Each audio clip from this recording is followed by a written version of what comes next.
how are you? I hope you are doing very good. Today I'm going to teach chapter 11. The name is The Elves and the Shoemaker of class 3rd in English. इस chapter में एक shoemaker है जो कि बहुत गरीब है और वो इतना गरीब है कि वो ढंग से अपने सामान भी तैयार नहीं कर पाता। तो जो एल्व्स होते हैं वो उसकी किस तरीके से मदद करते हैं और फिर शूमेकर भी एल्व्स के लिए क्या करते हैं। बड़ा इंटरेस्टिंग चैप्टर है। So let's start. Once there was a shoemaker who was very poor. One day he was left with enough leather for just one pair of shoes. एक बार एक शूमेकर की कहानी इसमें है। एक शूमेकर था जो कि बहुत गरीब था और वो उसके पास सिर्फ एक जोड़ी जो शू होते हैं, सिर्फ एक जोड़ी शू बनाने के लिए ही उसके पास लेदर बचा था। He had no money to buy any more. उसके पास इतना पैसा नहीं था कि वो और पैसे मतलब और सामान ले सकते। There was no food at home. He went to bed hoping that his luck would change the next day. वहाँ उसके घर में भी खाना नहीं था और वो फिर भी वो अपने बिस्तर पर गया ये सोचते हुए कि उसका जो है अगला दिन अच्छा होगा, इस आशा के साथ कि उसका अगला दिन बदल जाएगा। वो अपने बिस्तर पर चला गया सोने। When the shoemaker woke up the next morning, there was a surprise. Lying the floor was a lovely pair of shoes. जब शूमेकर सुबह में जागा तो उससे वो एकदम अचंभा हो गया क्योंकि उसके बेड के पास एक शू बने हुए थे। शूज का जो पूरा इतना प्यारा सा पेयर उसके फ्लोर के पास फर्श पर पड़ा हुआ था। He wondered who had put them there. वो उन्हें वहां रखा हुआ देखकर बहुत ही आश्चर्य से वंडर में आ गया। Soon a man passing by bought the shoes for a large sum of money. जल्दी ही एक आदमी ने उसके जूते जो खरीद लिए बहुत अच्छे अमाउंट के साथ, मनी के साथ, बहुत सारी मनी में उसने वो जूते खरीद लिए। The shoemaker bought some leather with the money.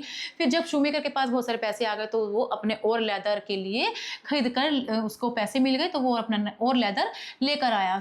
At night he went to bed और फिर रात को फिर बिस्तर पर गया। The next day he found another pair of lovely shoes. दूसरे दिन उसने फिर शूज का पेयर देखा। These two were sold for a lot of money.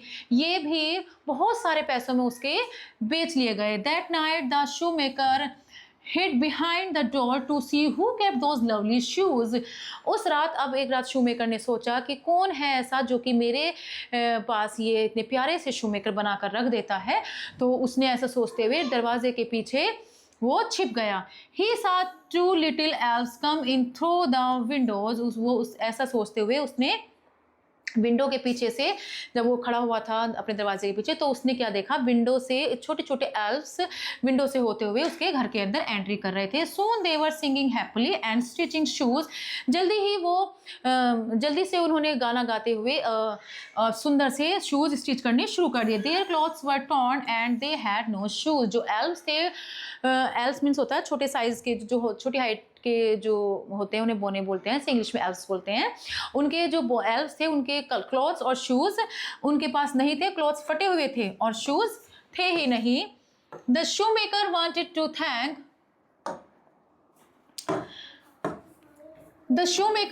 to thank the elves for their help. अब शूमेकर भी एल्व्स की हेल्प करना चाहते थे।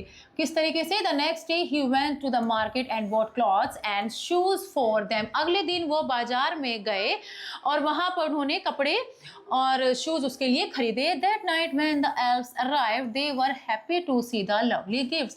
उस रात जब एल्व्स फिर से हेल्प करने के लिए आए तो वो बहुत ही खुश थे अपने लवली गिफ्ट्स देखकर elves. They were also happy that the shoemaker did not need them anymore. वे इस बात से भी खुश थे कि अब उन्हें पता चल गया था कि जो शूमेकर है अब उन्हें उनकी हेल्प की जरूरत नहीं है क्योंकि अब उनके पास इतना पैसा हो गया है कि वो अपने और शूज के लिए लेदर खरीद सकते थे। So they went off to find other people who needed their help. और इसलिए वो अब दूसरे उन लोगों के ढूंढने के लिए चल दिए जिनको उनकी एल्व्स की जरूरत थी। Okay, this chapter is completed. I hope you have learned this chapter very well. I will meet in next class. Goodbye. Bye bye. Thank you.